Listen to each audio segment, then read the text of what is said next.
जब सबसे पहले टोयोटा हाईराइडर मैं देखा ना पूरे वेरिएंट्स टैली करके, तो सबसे पहले मेरे दिमाग में ख्याल आया कि यार इसके बेस वेरिएंट से जो खूबसूरत सा इलेक्ट्रिक पैटर्न वाला जो ग्रिल दिख रहा है, क्या ये मिलेगा? और दूसरी बात कि प्राइस इन लोग रखेंगे क्या? क्योंकि 10 लाख से अगर नीचे रखे तो चलिए ठीक है, 10 लाख के ऊपर गए तो उसी समय 1% टीडीएस रहेगा और 10,000 प्राइस तो गाड़ी की तुरंत बढ़ जाएगी।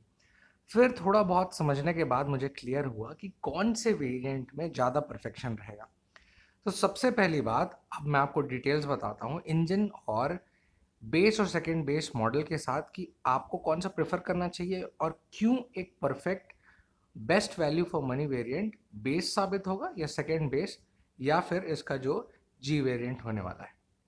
तो सबसे पहली बात, इंजन के बारे में बात कर लेते हैं, फिर प्राइस को टैली करेंगे हर वेरिएंट का कि आपके लिए कितना परफेक्शन इन लोग लॉन्च करने वाले हैं, कि बाद में बढ़ाएंगे, कि हमेशा के लिए उतना ही प्राइस रखने वाले हैं और क्या इसमें चेंजेस और आ सकते हैं।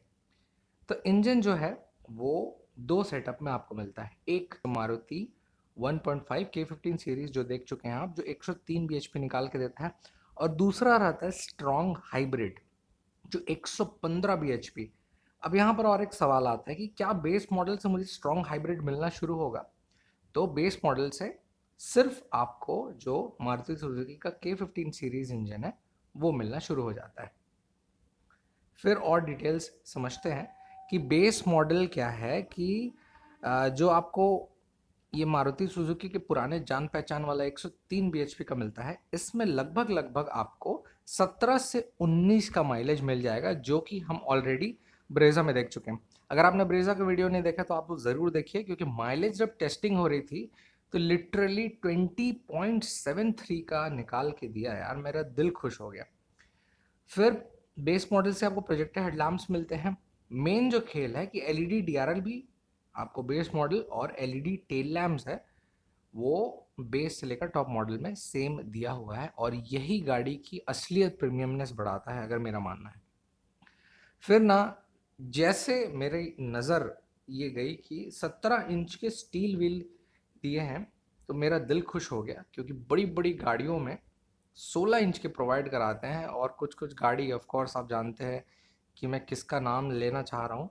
तो हेक्टर जैसी गाड़ियों में यार इतना कम इंच का चक्का देते हैं कि दूर से ही दिखता है कि इतनी बड़ी साइज की गाड़ी बेस मॉडल अगर आप देखेंगे तो क्या छोटे से चक्के में टिका हुआ थोड़ा सा वो भद्दा दिखता है। पर इसमें वो चीज़ चतुराई रख के 17 इंच के ही स्टील व्हील आपको देना शुरू कर दिए। अब जितने भी बेस मॉडल हो, चाहे आप ब्रेजा के देखें या बाकी कवरिंग के, उसमें क्या है कि प्रीमियमनेस को ज़्यादा ध्यान नहीं देते हैं, सिंपल एक इंटीरियर देते हैं। तो बेस मॉडल में आपको ब्लैक इंटीरियर फॉर्मेशन मिलेगा, जहाँ जहाँ लेदरेट टच या प्रीमियम क्लास है उसको हटा के सिंपल ब्लैक फॉर्मेशन रखें। वो भी अच्छी बात है, आप अपने हिसाब से कस्टमाइज़ कर सकते हैं। ड्राइवर के हिसाब से इंस्ट्रूमेंट क्लस्टर 4.2 इंच का मिलता है, जो कि सटीक होने वाला है। बेस मॉडल से ही ऑटो एसी है, और मेन चीज़ पुश स्टार्ट स्टॉप बटन। ये पुश स्टार्ट स्टॉप बटन एक समय में टॉप मॉडल में मिला करते थे, और आज एक ऐसा दिन आ गया है कि आपको बेस मॉडल से में मिल जाएगा। अब आते हैं ई वेरिएंट के प्राइस के बारे में ना, जो मेन खेल है। तो प्राइस लगभग लगभग मेरा मानना है 9.99 ही इंट्रोडक्टरी इनको रखना चाहिए, क्योंकि जैसे ये 1,000 ऊपर जाएंगे और 10 लाख की किसी भी रेंज में जाएंगे, ताकि चाहे वो 10,19,000 10,29,000 रख सकते हैं, पर इस दौरान आपका 1% एक्स्ट्रा बढ़ के 10,000 उसकी कीमत बढ़ जाएगी। तो मेरे ख्याल से इंट्रोडक्टरी कम ही रखें। जैसे स्कॉर्पियो एन अभी हुआ, वो सिंपल सी बात है कि 12 लाख में लॉन्च तो हो रही है, पर आने वाले समय में वो बहुत कीमत बढ़ जाएगी। तो हर कंपनियां अगर कर रही है कि बेस मॉडल आपको कम प्राइस में शुरू में लॉन्च करती है, तो मेरे ख्याल से इसमें भी करना चाहिए। पर यहाँ एक प्राइस का अप्रॉक्सीमेशन है। फिर आते हैं एस वेरिएंट की तरफ, जो मेन खेल शुरू हो जाता है। और मेरा मानना है कि जी वेरिएंट से कई ज़्यादा बेहतर ये best value for money variant साबित होने वाला है। इसमें आपको माइल्ड हाइब्रिड, जो मारुति सुजुकी 103 bhp वाला, और स्ट्रॉन्ग हाइब्रिड जो 115 bhp, जो 28 क्लेम है माइलेज, जो मेरे ख्याल से 24-25 निकाल के देगा, वो मिलना शुरू हो जाता है। अब जो मैं वीडियो के शुरुआती पहलू में बता रहा था वो यहाँ से मिलता है कि जो सामने का क्रिस्टल ग्रिल है जो इलेक्ट्रिक वाली गाड़ी का टच दे रहा है वो यहाँ से मिलना शुरू हो जाएगा। और इंटीरियर क्या है कि इन लोग सेकेंड टॉप मॉडल या टॉप मॉडल तक का ना जाते हुए सेकेंड बेस मॉडल से आपको ब्लैक ब्राउन इंटीरियर देने लग जाएंगे। पर हाँ, जैसे आप इसके और ऊपर जाते हैं तो कुछ कुछ प्रीमियमनेस और बढ़ जाता है। ये जो है, ये अभी मैं आपको जो चीज़ बताया, ये स्ट्रॉन्ग हाइब्रिड आपको मिलेगा। ठीक। अब जो कॉमनली फीचर्स आने वाला है, जो माइल्ड हाइब्रिड और स्ट्रॉन्ग हाइब्रिड दोनों में मिलने वाला है, वो है कि 7 इंच का टच स्क्रीन जो Android auto, Apple CarPlay support करे, 4 स्पीकर का साउंड सिस्टम और cruise control with paddle shift.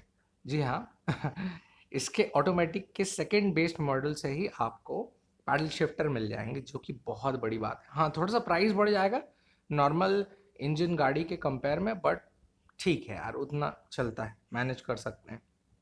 कीमत बेस मॉडल से लगभग 1 से 1.5 लाख जाएगा और ऑटोमेटिक का थोड़ा सा और बढ़ जाएगा, इसमें बहुत सारी चीज़ें इंक्लूड हो जाएंगी, बेहतर चीज़ें बढ़ जाएंगी।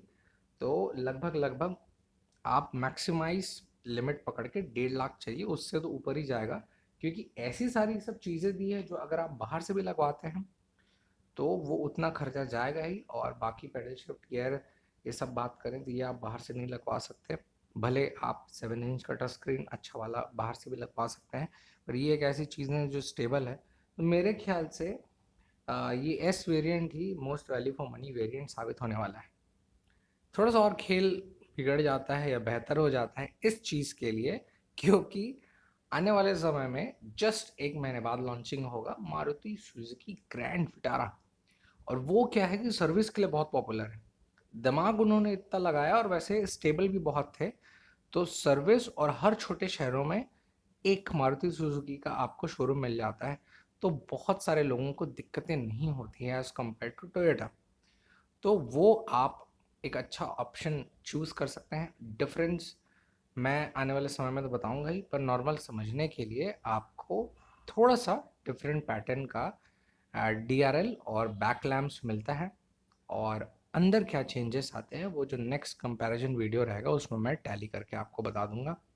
प्राइस मेरे ख्याल से टोयोटा के हाई राइडर से थोड़ा कम इन लोग रखेंगे। ऑफ कोर्स बहुत सारी रीज़न है, और साइज़ में भी अगर आप बोलेंगे ना तो डिट्टो दोनों सेम नहीं है, थोड़ा बहुत अंतर है। जैसे टोयोटा हाई राइडर लंबी है as compare to Vitara Brezza, sorry grand Vitara.